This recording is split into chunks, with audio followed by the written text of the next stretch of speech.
Another little nature corn? Sure, why not? Why not, coconut? There you go. Hope you guys enjoy.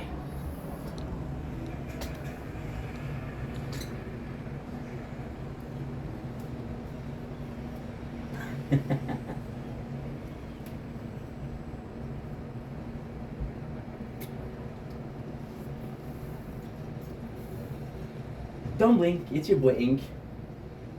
Welcome to the Real Company of the show. Guys, we're doing walk here. They're having a phenomenal morning, afternoon, I guess, on this 30th of August 2024. We made a video about Nico Hotel this morning. And it just felt righteous that we made a video about one of the other OG YouTubers that I've watched. I never mentioned him, but it's deserved from praise. And his name is, drumroll please, Onich Pranks. Anybody a fan of Onich Pranks? Onich Pranks was exactly that. He was a prank caller. He would make some prank call. Now, the craziest thing about Onich Prank was he was one of the most popular. Everybody listened to him. What about the OG YouTuber? Everybody freaking knew him. The dude was a voice actor, able to do a couple of voices. There was my favorite, Chris, which was the again, this is way back, right? This is way back. This is the I think it's early 2010. Now Onich doesn't do comedy anymore, and if he did, he just took a year break, right? He would do Chris, which is the gay guy. He would do Billy, which is an hillbilly. He would do Tyrone, which is a black guy. He would do Bukla, which is a Asian guy. He would do Alexander, which was a guy from Africa, like. So Tyrone was a black guy, right? And but he still had an American accent. Alexander was Africa with a African accent, right? Not trying to be offensive here, but still. We also had Abdul, which was the Arabic character, Rakesh, which was the Indian character. We also have, I feel like I'm with Juanito, which was the Mexican character, right? And Russell was Onich Pranks, but he had this very white voice. Me saying this is horrible, right? Yeah, so the cool thing about Onich Pranks was, again, those pranks were not scripted. Those pranks were a couple minutes long, so you had the entirety of the pranks in a couple minutes, right? Which was phenomenal. But Onich Pranks was very, again, one of my first YouTubers. Onich Pranks was very, it was a very peculiar. I'm sorry, I'm singing at the same time. It was a very peculiar YouTuber. Onich Pranks, when you look at him, there's some of his jokes, some of his pranks that I don't approve of. This prank he went too far. Like there's this famous prank where he told the restaurant owner that his restaurant was on fire, right? Which was a bit too far. So Onich Pranks, and the coolest thing with Onich Pranks was he was anonymous, so making pranks was super funny. And he would go after everybody. He even had an application where you could copy his voice. It was really nice. It was next level. Oh my god, the surprise. When you find it, a full can of Monster, and you didn't know that it was there. That is a beautiful surprise. Call me a surprise, but this is amazing. So yeah, so Onich Pranks, why I admire him so much, because again, it was one of the most popular YouTubers back then, which when was YouTube wasn't. It was on radio show. He was really talented. Tons of content, about 3 videos per week. But Onich Pranks, what is super cool is Onich Pranks. I don't know if I'm right, okay, but this is a theory. Onich Pranks was. How can I do this? How can I say this? He was very popular. He was a voice actor, right? Very popular. However, it wasn't the fun. Yeah, it was pretty funny, but most of his jokes relied on the fact that he was a different. Not that I'm doing. Oh well. We'll take care of it after. My mom's coming tomorrow, so I want to clean the house a little bit. So yeah, so Onich Pranks, most of his joke was reliant on the fact that they were from different countries. They didn't understand, or they didn't have the same values as us, as other people, right? And a lot of his jokes were like, okay, well, I can't be too rude because he's and he would be so cool. He would be Bukla calling Asian restaurant. It was like a lot of it was about races. A lot of it was about races. He would call as Chris, which was again the key to homophobic people, hoping they would get a reaction, right? There's a lot of reaction content, and Onich Pranks was a victim of his own success. The more people knew him, the more he got recognized. The harder it was to make friends. Kind of like the guys of Nostrovia. Wasn't planning on having a monster. Fuck it. Kind of like the guys of what should I call it? I forgot. Impeccable Joker. Q, Sal, Murray, and Joe Gatto. Love that show. Joe left, but still, he's one of the OGs. So still gonna include Joe. So when I sprang, decided to do something else, and that was one of the craziest things I ever saw. When I sprang, did a face reveal. A face reveal. When half of his content was that he was being able to do he was able to do some voices and different accents, right? But and it was a smart move. On paper, it's a smart move. So technically, he was like, "Hey, you're gonna see my face, but my voice is the actor." So in another way, another fashion, it's the voice that changed. The fact that you know his face doesn't matter. However, we knew who he was, so he couldn't go as far. And now it's middle of the cancel culture, so anyway, his joke weren't that much. And you see it, there's a lot of people that are gonna go too far and too far. And the problem with this kind of content is you're constantly pushed to go further and further and further and further. And if you don't go, well, you're a fucker because you should have went further, right? That's on you. That's on you, right? That being said, still super enjoyable. One of the OG YouTuber. I'm listening to him right now, and yeah, some good memories. I see. Only Pranks why it was so cool is because since the jokes were a couple minutes long, right? Even for somebody with a deficient and attention deficit, it didn't matter. It didn't matter because it was still something enjoyable, which is why I enjoyed them. Anyway, long enough videos. I'll see you guys soon. Take it easy. Peace. I get goosebumps every time I move around. Yeah. I'm what you know.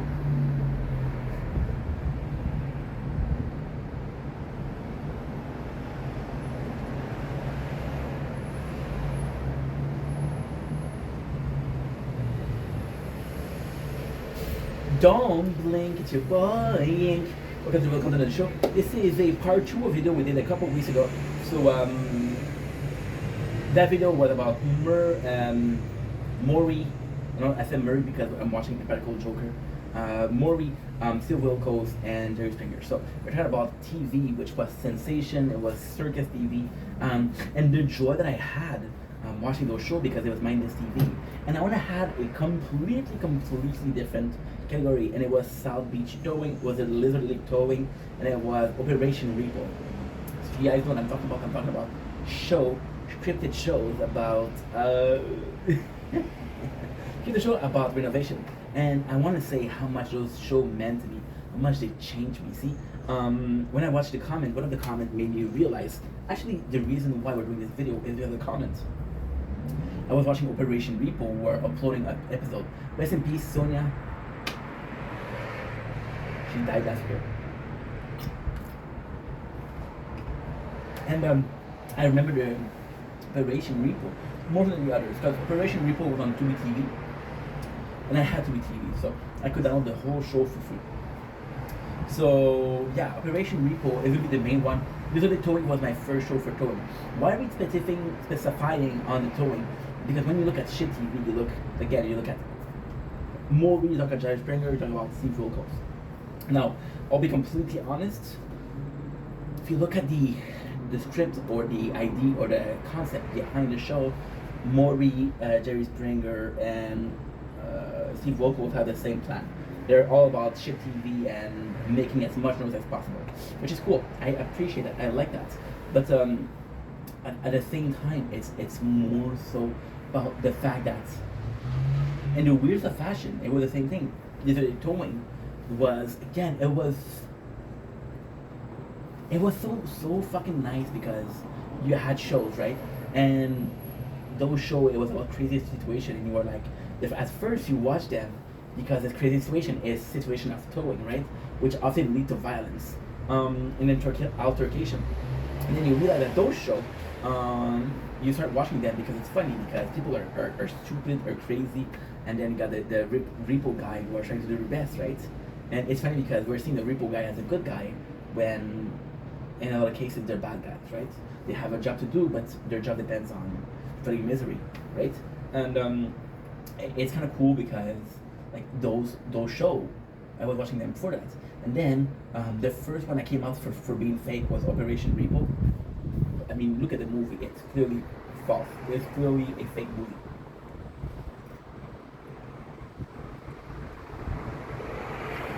And then I have to admit, stop watching Operation Repo for a little while. I did like Southpaw Repo, South Beach, sorry, Southpaw UFC, South Beach, but South Beach Towing only lasted a couple of seasons. The one I liked the most was literally Towing, because Ronnie had the expression, the relationship between Ronnie, his wife, and Bobby was phenomenal. The fact that it was more personal than other things, and then it came out that literally Towing was fake, and I was pissed.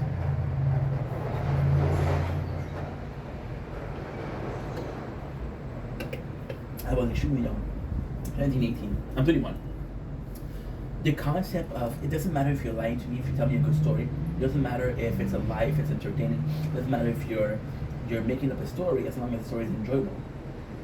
It wasn't a concept I understood. It's a concept that at the end I understood for sure, because I mean, and the outward fashion, it's pretty common, right? However, at that time I didn't understand it, and then I started rewatching Operation Repo, like at Tubi once again.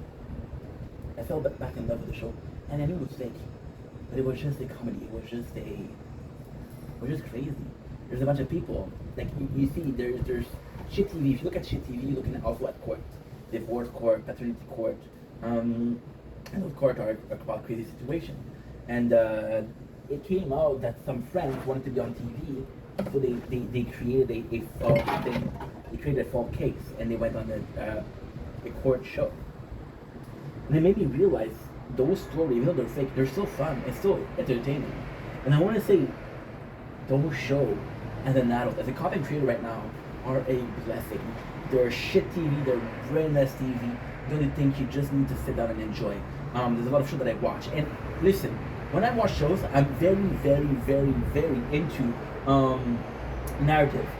Narrative for me is extremely important. Narrative to me is almost everything. And the narrative does matter, right? So the fact that those narratives are being pushed as it's a real show, to me is kind of interesting, because again, the narrative of, I'm watching a show like One Piece, I'm watching a show like Attack on Titan, the narrative is important, and the story is very good, and you're watching shows like Repo, right? And there's also narrative. One of them I'm kind of get fully involved in. There's a series that you can binge, right? For example, there's this new series I'm binging that's Hannibal, and it's really good. It's really, really, really good. However, when I watch that series, I feel the need to write. And I could watch a show, for example, South Beach Showing. South Beach Showing, yes. And I could binge it and not even think about it. See, right now, even me watching this makes me unfocused. But it is true. It's a show that you don't need to, like, if you have a stressful day. People don't necessarily understand the very intimate part of psychology and the need to fill out that battery. For example, right, I'm in a position where I've worked a lot, right? Even if I was at work and I had a lot of stress at work, I'm gonna come back home and I'm gonna watch a show that's gonna making me stress, it's gonna make me feel emotion. So the whole day I'm feeling emotion, and that's that time I'm like, hey, am I tired? Because you're working, you're emotionally working the whole entire day. So a show like that, shit TV like that, is possibly the dumbest, yet the most entertaining and the most safe way of entertainment. I want to talk back about, I made some videos today. I was talking about avocado, about Honest Pranks, and those are also shows that I don't need to think about it. And then I talk about a guy like Casey Neistat, which is one of the YouTubers I watch. Casey Neistat, it's a pleasure to dive in, to really think outside the box like he does. And you're like, holy shit, this guy's smart, right? So yeah, so long story short, shout out to South Beach Towing, so literally towing. to Operation Repo, to Maureen, to Steve Wilkos, to Robert Irvine. Shout out to Maury, shout out to Ink Vendetta. And that's pretty much it. Love you guys. Take it easy. Peace.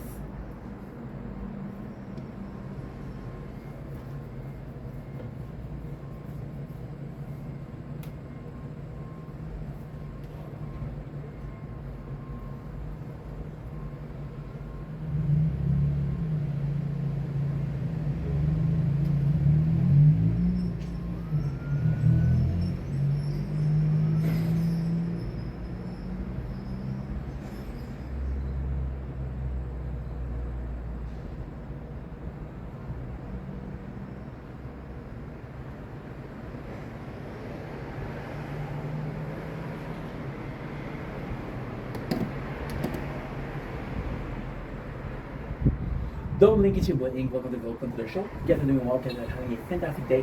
A lot of people are not gonna like this video, but I don't care. Listen, this is my channel. I sound like a serious, but it is a serious subject.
Cheating life and treat her good.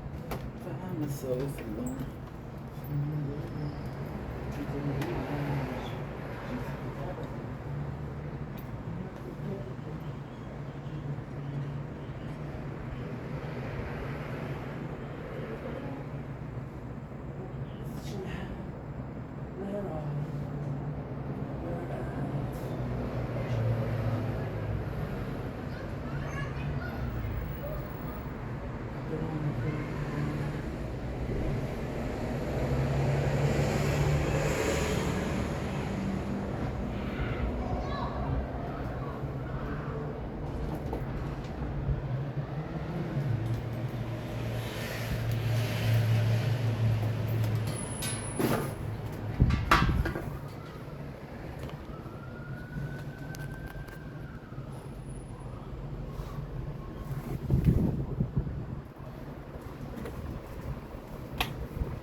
We're talking of course, emotion.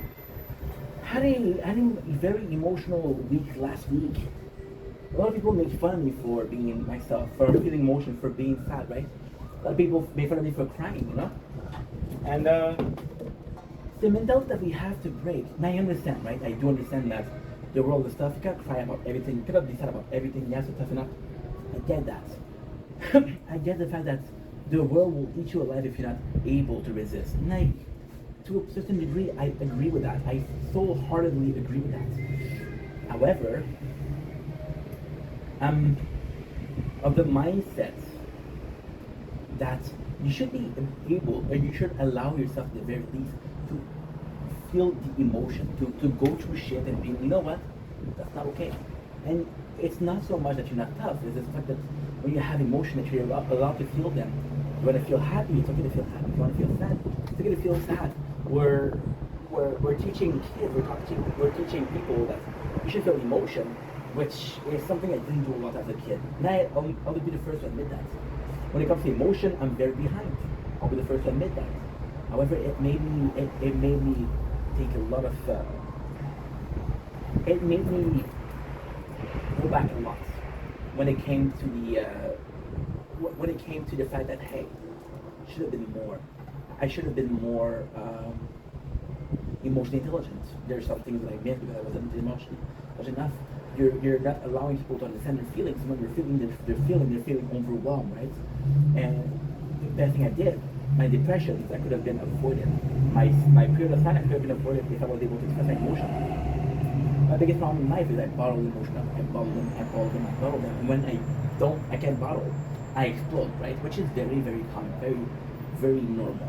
A lot of people are going through that. A lot of people will feel that in their life. A lot of people will experience that at a point or another. It's normal. It's okay. But you have to be able to feel emotion. You have to understand, what is this emotion I'm feeling? What is this emotion? Why am I feeling this way? Don't be afraid, no matter your sex, your age, your religion, your background, be afraid to be yourself, emotion. Being yourself. I think will say that being themselves is, hey, my train of thought, my pattern of speech, the way I think, the way I am. But it's also the emotion, that those emotions are mine and mine alone. See? If I feel love for someone, if I'm lucky enough, it's mutual. But the love that I feel for them, it's my own to feel. It's my own love I feel for them. Like my father, it's funny, my father was telling me a story. And you know that I like to adapt, right? You guys know I like to talk. My father was like, if you were to tell the story to someone else, you could make it easier. You can make it smaller. Here's how. And I guess he was trying to help, but bro, don't tell me how to talk. Don't tell me what to say, right? You raised me to be loud and proud, and now that I'm loud and proud, you're like, well, you're talking too much. Do not tell me what to say. Do not tell me how I should feel. Do not tell me how I should be, because I cannot control the neighbors. I cannot control the world around me. I cannot control how people react to what I say. I can control one thing though, myself. Understand that you can control yourself, and if you can control yourself, you should be able to control yourself. But if you're not able to control yourself, people are going to take advantage of it, right? And yeah, if I was to feel more emotion, and feeling more emotion is the way to get stronger. Hey, I've been through worse. I've tried for a lot worse. This is nothing. I can't survive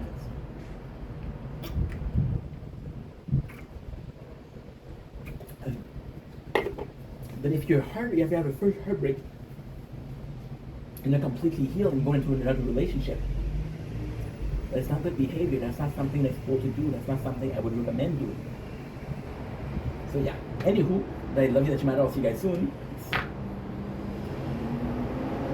Don't blink, it's your boy Ink.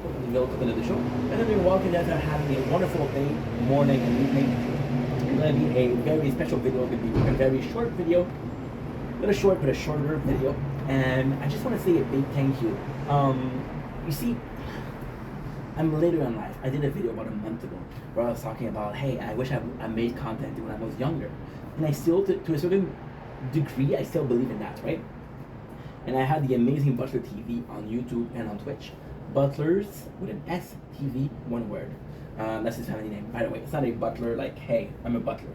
Which was very disappointing. I was expecting a butler. I was like, oh, this is so cool. Right? Anywho, it was saying, well, the fact that you're older allows you to have more experience and to showcase more experience, right? And I agree with that, but being older, there's this huge advantage. My apology. Social media isn't new. Social media is now a profession. Social media, just to point you out how old it is, some people have retired from social media, have retired from making content. They had their own career. And I want to say thank you for the first generation, the second generation. I don't know which generation I am of content creator, but thank you for putting in a blueprint. Thanks for teaching us what to do. Thanks for shaping platforms. Thanks for building up those platforms so we can survive. People like AGP, people like Prank versus Prank, people like Casey Neistat, people like Boogie298. I don't like you, but I have to say, these people built up the platform. They built up YouTube. Thanks to YouTube being so popular, TikTok's the thing. Some people build up the platform of Facebook. And that Twitter was invented. Because Twitter and reinvented, Instagram was invented. My apologies, disgusting. I want to say thank you for the first generation, the second generation, because if it wasn't for you, we wouldn't have those platforms. Now, a lot of them have damaged platform, a lot of them have damaged legacy, a lot of them haven't put in the nicest blueprint. When I talk about blueprint, I talk about, hey, this is how I did it, and this is how much I've influenced a whole generation. I'm talking about Matt Pat from Game Theory.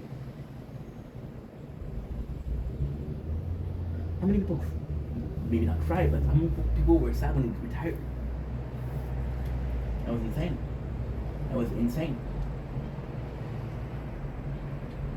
And it goes to show, once again, that we have to be thankful for the lesson they taught us, the lesson we learned thanks to them. We have to be thankful for how we are thanks to them. We have to be thankful for how they made us. Not necessarily as viewers, but as content creator. I saw a video yesterday, which is why we're making this video. We get a lot of noise. So we're gonna be finishing this video quick because it's a lot of noise. I have to go see Shao too, so we're good with stuff. I saw a content creator said, when I was growing up, I was watching this content creator. Kai Cenat, one of the biggest streamers ever, was found, a young Kai Cenat, a kid Kai Cenat, was found in the Fusi video. Kai Cenat, again, I mentioned biggest streamer, in a Mr. Beast video. And in that Mr. Beast video, he said one very important thing. It was against Logan Paul, which is another bad example. Fuck you. And he made that video, and they were supposed to say, "Hey, I got a briefcase. What is safe? What is not safe?" And Kai was able to say, "Hey, I grew up watching Logan." And again, Kai Cenat is one of the most successful. This is a real success.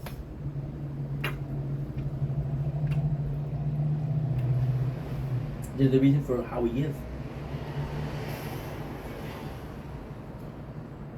If one of the most popular streamers in the world grew up watching content creator and it made him, how can I not be thankful for the last generation? How can I not be thankful for the blueprint that the previous content creator on the platform put out for us? I have to. I have no choice but to. I do. Have a nice day. Have a beautiful day. And yeah, that's pretty much it. Love you guys. Don't blink, it's your boy. Welcome to the Bill Color Show. Because the Walkers are having a phenomenal day, morning, evening. Today we're making a special video. We're making a little warning videos. A little. How can I put this in a simpler term?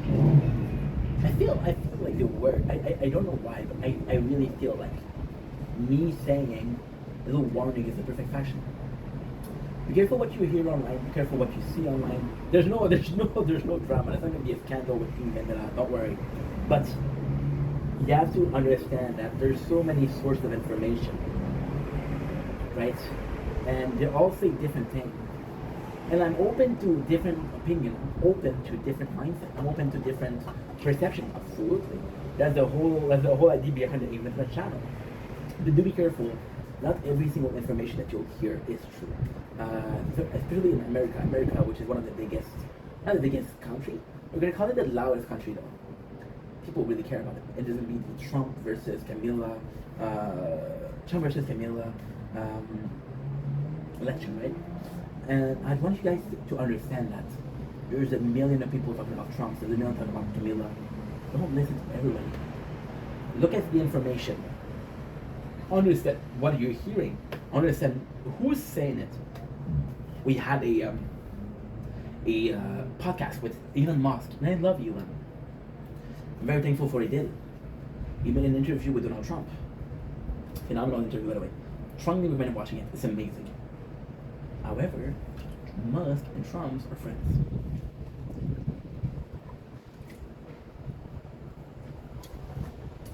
And less bias. You shouldn't listen to people that are biased.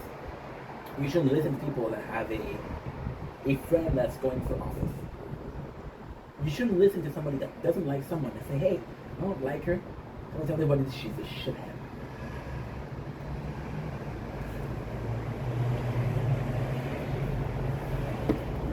We're more than that. More than that shit. If I say something, okay, myself, you're watching this video, you're watching me. If I say something and you're not sure of it, please, for the love of God, please, look it up. I'm not right all the time. I'm not the voice of reason. I'm the furthest thing away from the voice of reason. Do look up. Do look for information. Do ask yourself, why is he saying this? Is that true? Mistake is human. Opinions are human. Opinions are very human. You know what's not human? Listening to everything that somebody says. Acting as cattle. Asking as sheep led by a shepherd. Don't be a sheep led by a shepherd. Don't be a sheep.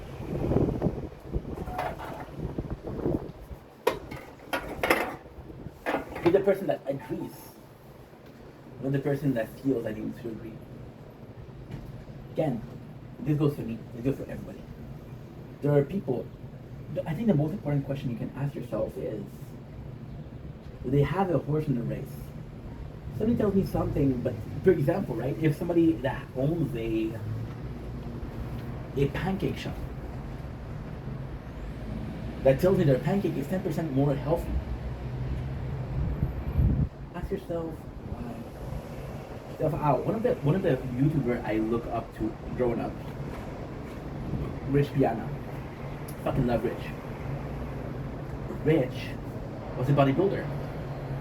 Rich made a video making fun of protein Kellogg because they were saying more protein. And it was like a normal box of Kellogg and another box of Kellogg that was protein. It was a difference of 2 grams. One was 17, one was 19. How much do you think the extra protein costs? A lot more. Be mindful in the information presented to you, please. What I have to say.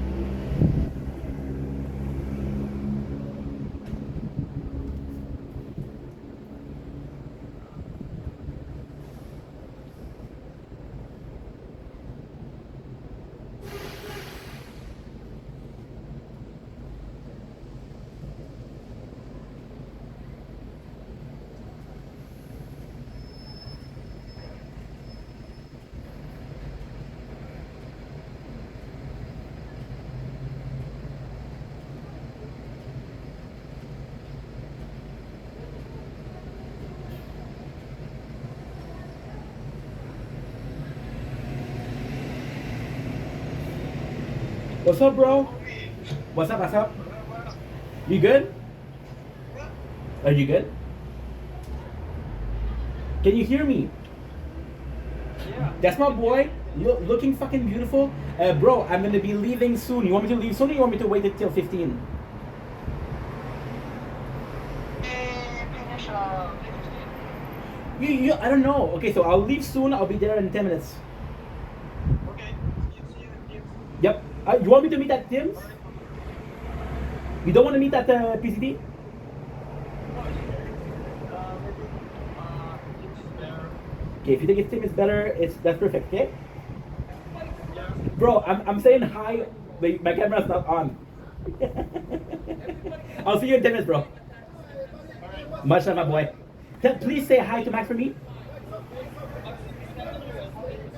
You're all alone. I'm alone. I'm all alone. Oh, bro. I'll be there in 10 minutes, promise. Ciao, bro. Ciao. We're gonna try. People are fucking loud. The fuck?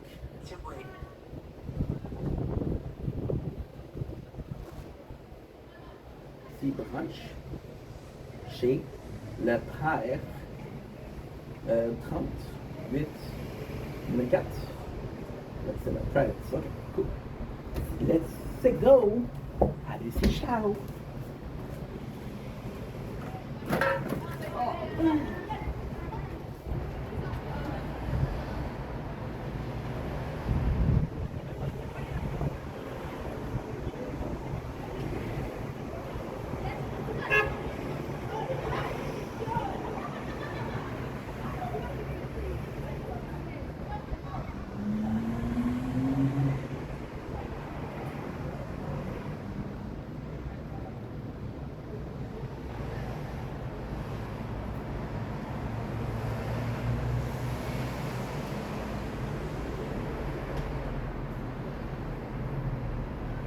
I'm in the bathroom.